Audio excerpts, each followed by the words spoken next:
Hello दोस्तों, welcome back to my channel. यदि आप है क्लास 10th के स्टूडेंट और आप लोग का एग्जामिनेशन चल रहा है साइंस का, तो आप सभी का बहुत बहुत स्वागत है। इससे पहले भी मैंने सारा सब्जेक्ट का यहाँ पे वीडियो अपलोड कर रखा है। आप लोग बताएंगे कि आप लोग का कल जो मैंने वीडियो अपलोड किया था उसमें से कितना आप लोग का सही हुआ, कितना क्वेश्चन मैच किया। और अभी तक आप लोग टेलीग्राम से नहीं जुड़े तो वहाँ जुड़ जाइए, क्योंकि वहीं पर आप लोग को ये पेपर मिल जाएगा जहाँ से आप लोग इसको आसानी से लिख सकते हैं। चलिए इसको अब हम लोग स्टार्ट कर लेते हैं वीडियो। यहाँ पे आप लोग को बता देते हैं कि ऑब्जेक्टिव आपका 1 से लेकर 48 तक होगा, जिसमें से आप लोग को मात्र 40 का आंसर देना है। मैंने यहाँ पे 48 ऑब्जेक्टिव किया है, जिसमें से आप लोग को कोई भी 8 ऑब्जेक्टिव छोड़ देना है। तो चलिए स्टार्ट कर लेते हैं। यहाँ पे पहला नंबर है, सिनेमा के पर्दे किस प्रकार के प्रतिबिंब बनता है। तो सिनेमा के पर्दे पर वास्तविक प्रतिबिंब बनता है। अगला है, प्रकाश स्रोत के सामने एक गेंद को रखने पर उसकी छाया कैसी बनती है। तो ठोस, गोल।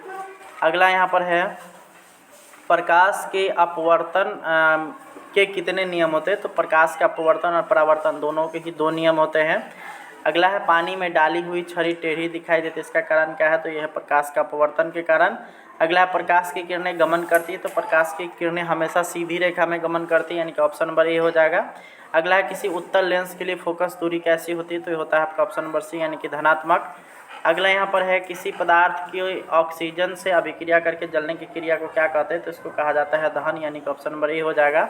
अगला, साग सब्जियों का विघटित होकर के कंपोस्ट बनना किस प्रकार की अभिक्रिया है। तो हो जाएगा आपका ऑप्शन नंबर बी, यानी कि संयोजन। अगला है, लेंसों में मुख्य फोकस की संख्या कितनी होती है। तो लेंस की अगर बात करिएगा तो उसमें मुख्य फोकस की संख्या 2 होती है। अगला है, किसी अवतल लेंस के लिए फोकस दूरी होगी। तो ये हो जाएगा आपका ऑप्शन नंबर अवतल लेंस की अगर बात करिएगा तो इसका फोकस दूरी जो होगा वो हमेशा ऋणात्मक ही होगा। अगला हम लोग देखेंगे तो दाढ़ी बनाने में किस दर्पण का उपयोग होता है। तो अवतल दर्पण का, यानी कि ऑप्शन नंबर ए हो जाएगा। अगला है, मनुष्य की आंखें किसी वस्तु का प्रतिबिंब कहाँ बनाती है। तो रेटिना पर, यानी कि ऑप्शन नंबर सी हो जाएगा।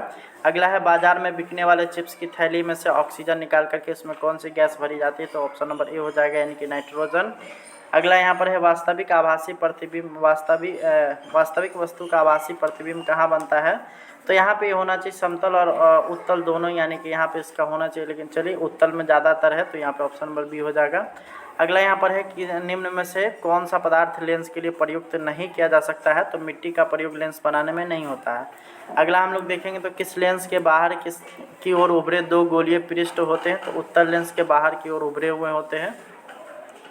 अगला यहाँ पर है, यहाँ पर लोहे की नई वस्तु चमकीली होती है, लेकिन कुछ समय के बाद कुछ समय तक उसे वायु में छोड़ देने पर वह लालिमा युक्त भूरे रंग की परत चढ़ जाती है। इस प्रक्रिया को क्या कहते हैं। तो इसको जंग लगना कहते हैं। अगला है, ऑक्सीजन का वाहक कौन होता है। तो मनुष्य में ऑक्सीजन का वाहक होता है आरबीसी। अगला, हीमोग्लोबिन को लाल रंग देता है कौन। तो आयरन, यानी कि ऑप्शन नंबर ए हो जाएगा। अगला है, पित्त कहाँ से स्रावित होता है। ये हो जाएगा आपका ऑप्शन नंबर सी, यानी कि यकृत से। अगला है, यूरिया का निर्माण कहाँ होता है। तो यूरिया का भी निर्माण यकृत में ही होता है। अगला यहाँ पर है, मधुमक्खी के डंक मारने पर किस पदार्थ से उपचार करना चाहिए। तो ये हो जाएगा आपका ऑप्शन नंबर ए, यानी कि सोडियम बेकिंग सोडा। अगला यहाँ पर है, इनमें स्वपोषी कौन है। तो ये हो जाएगा, इसमें हरे पौधे जो हैं वही एकमात्र स्वपोषी हैं। अगला है, मछलियों में शोषण होता है। तो मछलियों में शोषण होता है कुलोम, यानी कि गिल्स से। अगला है, धमनियाँ शुद्ध रक्त पहुंचाती है किसको। तो हृदय से शरीर के विभिन्न भागों को। अगला यहाँ पर है, रक्तचाप क्या है। तो ये हो जाएगा आपका ऑप्शन नंबर बी, महाधमनी एवं उसकी शाखाओं में रक्त प्रवाह का दबाव। अगला है, मानव शरीर में कितने वृक्क होते हैं। तो 1 जोड़ा, यानी कि 2। अगला है, सीएनजी में कौन कौन से अवयव होते हैं। तो ये हो जाएगा ऑप्शन नंबर ए, यानी कि मीथेन। एलपीजी गैस रिसाव का पता किसे लगता है। तो ये हो जाएगा आपका ऑप्शन नंबर सी, यानी कि एथिल मरकैप्टेन के द्वारा। अगला यहाँ पर है, अम्ल और भस्म आपस में अभिक्रिया करके बनाते हैं। तो ये बनाते हैं आपका ऑप्शन नंबर बी, यानी कि लवण। अगला है, अम्ल शब्द की उत्पत्ति लैटिन शब्द एसिड से हुई, जिसका अर्थ क्या है। तो ये हो जाएगा आपका ऑप्शन नंबर ए, यानी कि खट्टा। अगला, निम्न में से कौन अकार्बनिक अम्ल है। तो यहाँ पे जो तीनों अम्ल दिया गया है वो तीनों अकार्बनिक ही है। तो यहाँ पे इनमें से कोई नहीं, अगर इनमें से सभी रहता तो यहाँ पे ये हो जाता। तो इसमें क्वेश्चन में ही फॉल्ट है, तो इसको हम लोग छोड़ देंगे। अगला है, तांबे के बर्तन में खट्टे पदार्थ क्यों नहीं रखना चाहिए। तो इसका ऑप्शन नंबर सी हो जाएगा। खट्टे पदार्थ में अम्ल होते हैं जो तांबे से अभिक्रिया करके पदार्थ को दूषित कर देता है। अगला है, दही में किस प्रकार का अम्ल पाया जाता है। तो दही में लैक्टिक अम्ल पाया जाता है, यानी कि ऑप्शन नंबर सी हो जाएगा। अगला हम लोग देखेंगे तो निम्न में से कौन सी धातु अम्ल और क्षार दोनों से अभिक्रिया करती है, तो Zn यानी कि जिंक। अगला यहाँ पर है आँख का लेंस का पावर कैसा होता है, तो आँख के लेंस का पावर जो होता है वो होता है धनात्मक, यानी कि ऑप्शन नंबर ए हो जाएगा। अगला हम लोग देखेंगे तो यहाँ पर है लेंस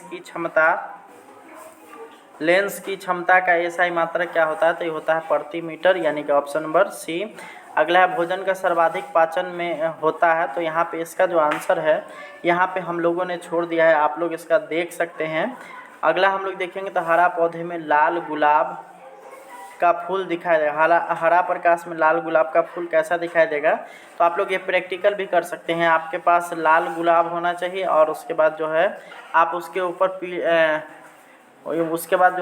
ऊपर हरा रंग जो है उस पर डालिए, तो आप लोग को क्या पता चलेगा कि उसका रंग अब लाल गुलाब जो था वो पीला पीला दिखाई देने लगेगा।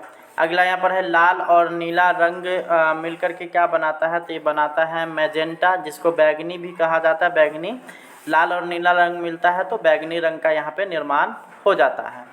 अगला है पौधों में वाष्पोत्सर्जन किस भाग से होता है, तो ऑप्शन नंबर बी हो जाएगा, यानी कि पत्ता से। अगला है मनुष्य में कितनी जोड़ी लार ग्रंथियां पाई जाती है, तो ऑप्शन नंबर सी हो जाएगा, यानी कि 3 जोड़ी।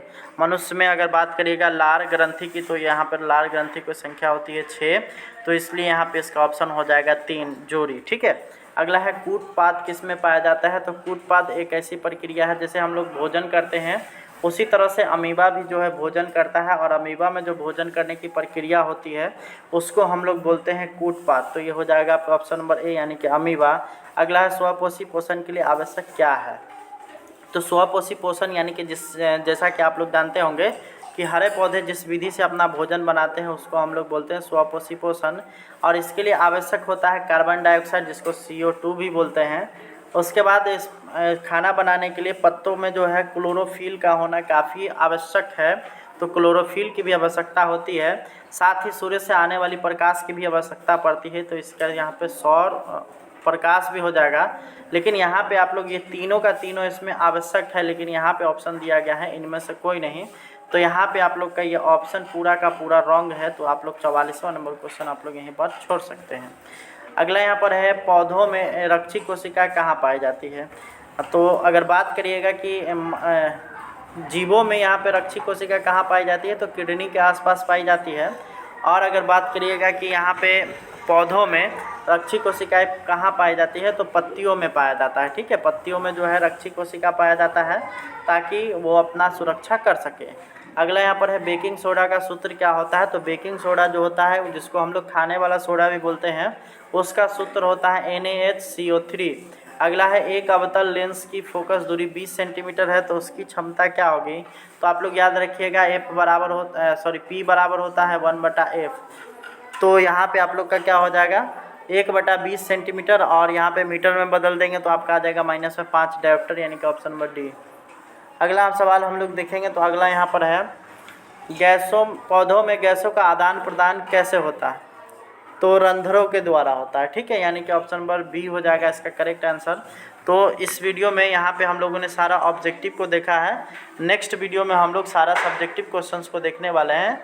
तो आप लोग से अब हम लोग मिलेंगे नेक्स्ट वीडियो में, तब तक के लिए बहुत बहुत धन्यवाद। हमारे चैनल के साथ जुड़े हुए रहे, साथ ही टेलीग्राम चैनल से जुड़िए जिसका लिंक आपको डिस्क्रिप्शन में मिलेगा।